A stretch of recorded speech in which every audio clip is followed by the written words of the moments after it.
El siglo XVII fue muy importante para Europa. La exploración y posterior explotación de los nuevos territorios trajo consigo una gran evolución en la economía. Las comunicaciones mejoraron mucho y en esta época se sentaron las bases de la ciencia moderna. Durante este siglo se produjeron una serie de descubrimientos científicos de gran importancia para el desarrollo de la civilización europea. Así, por ejemplo, el estudio de la circulación sanguínea fue desarrollado por Servet y Harvey y culminado por Malpighi con el descubrimiento de los vasos sanguíneos capilares. Por su parte, Leibniz fabricó en 1673 una máquina que podía multiplicar y dividir y que se puede considerar como precursora de las actuales computadoras.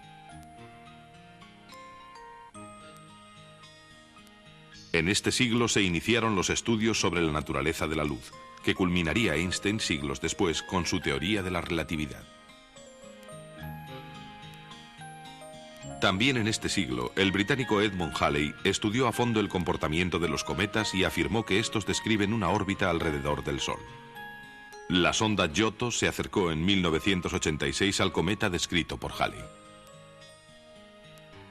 En el siglo XVII vivió uno de los mayores genios científicos de todos los tiempos, Isaac Newton. Sus ideas modificaron el pensamiento científico de la época. Cuenta la leyenda que la caída de una manzana le inspiró la ley de la gravitación universal. También estudió la naturaleza de la luz y su descomposición en colores e impulsó la ciencia de la óptica.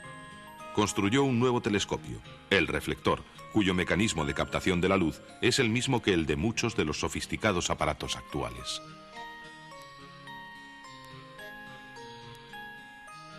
Pero su mayor logro lo constituyen las tres leyes de la dinámica, que rigen el movimiento de todos los cuerpos del universo.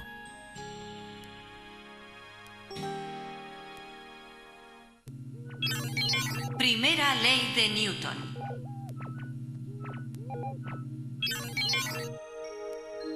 La fuerza, desde el punto de vista científico, se puede definir como la acción que produce cambios en el movimiento o estado de tensión de los cuerpos. Esto quiere decir que se necesita una fuerza para poner una pelota en movimiento, o para lanzarla lejos, para poner en marcha un coche, o para lanzar cualquier objeto al espacio, e incluso para que cualquier objeto caiga al suelo. En general, el movimiento de los cuerpos cumple las tres leyes de la dinámica. La primera ley o principio de la inercia dice que todo objeto en reposo o con un movimiento constante no cambia su estado a menos que sobre él actúe una fuerza. Esta ley se comprueba más fácilmente en los cuerpos en reposo. Si un libro en reposo cambia de posición, es porque algún tipo de fuerza ha actuado sobre él. En la práctica, esta ley es muy difícil de comprobar, porque los cuerpos normalmente acaban deteniéndose. Si una pelota que rueda por el suelo se detiene a pesar de la inercia, es porque ha actuado otra fuerza. Esta fuerza es la del rozamiento, que siempre se opone al movimiento de los cuerpos y se debe a las rugosidades de las superficies en contacto. La presión del esquí sobre la nieve produce una fina capa de agua. Esto disminuye el rozamiento y la inercia permite avanzar al esquiador. Los efectos de la inercia también se pueden observar cuando un automovilista frena bruscamente. El coche se para, pero la persona tiende a seguir el movimiento hacia adelante. Por eso es tan importante el cinturón de seguridad. La fuerza de rozamiento está presente en todos los movimientos que ocurren en la Tierra. Esta es la razón por la que los cuerpos acaban deteniéndose cuando cesa la fuerza que los impulsa. Los vehículos espaciales, una vez lejos de la fuerza de la gravedad de los planetas y sin ningún rozamiento, se pueden mover con gran rapidez y a velocidad constante, a pesar de tener los motores apagados. Aunque ninguna fuerza los impulsa, siguen moviéndose debido a la inercia. De esta forma, las sondas espaciales consiguen recorrer enormes distancias.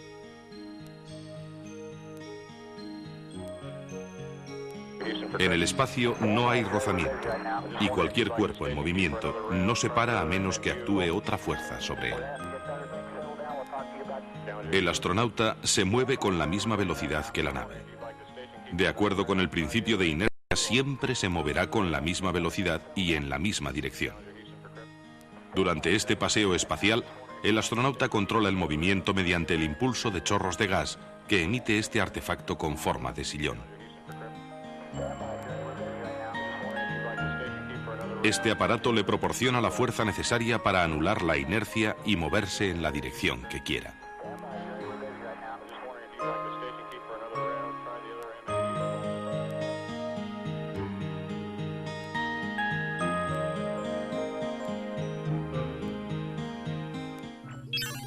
Segunda ley de Newton. Hemos visto cómo si no actúa ninguna fuerza sobre un cuerpo en movimiento, este tendrá un movimiento rectilíneo y uniforme. Pero si sobre él actúa una fuerza en la misma dirección y sentido, se acelerará. Las fuerzas son la causa de la aceleración de los cuerpos. Cuanto mayor sea la fuerza que se aplique, mayor será la aceleración.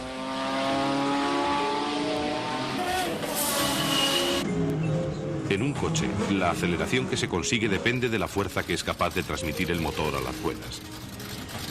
Es decir, la aceleración que adquiere un cuerpo es proporcional a la fuerza que se le aplique. Esta es la segunda ley de Newton o principio fundamental de la dinámica. Si se aplican dos fuerzas iguales a dos objetos de diferente masa, estos tendrán diferente aceleración. Esto se debe a que la aceleración depende de la fuerza y también de la masa del cuerpo a que se aplica.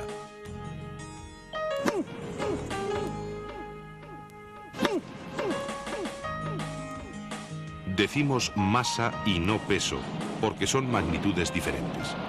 La masa es una propiedad de los objetos que depende de la cantidad de materia que contienen.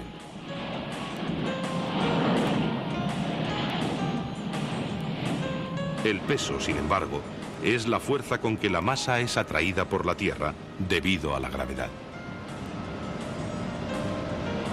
En el espacio exterior, donde no hay gravedad, los cuerpos, aunque tienen masa, no pesan.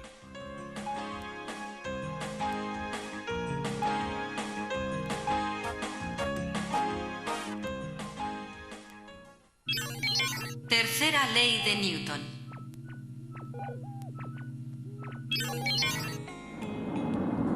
El despegue de un cohete supone una aplicación de la tercera de las leyes de Newton, también llamada de acción y reacción.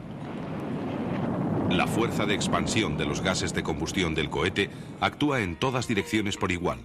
Los gases solo pueden salir por la abertura posterior y como reacción, el cohete se mueve en la dirección contraria. Esta tercera ley dice que si un cuerpo ejerce una fuerza o acción sobre otro, el segundo ejerce simultáneamente sobre el primero otra fuerza igual y de sentido contrario, es decir, una reacción. Estas fuerzas no se anulan porque actúan en cuerpos distintos. Esta ley se puede comprobar en el retroceso de las armas de fuego. La acción del disparo de la bala hacia el exterior produce en el cañón una reacción de retroceso. La bala pesa mucho menos que el cañón y sale a toda velocidad. El funcionamiento de los helicópteros también es una aplicación de esta ley. Las aspas del helicóptero producen un flujo descendente de aire y esto hace que el aparato, como reacción, ascienda.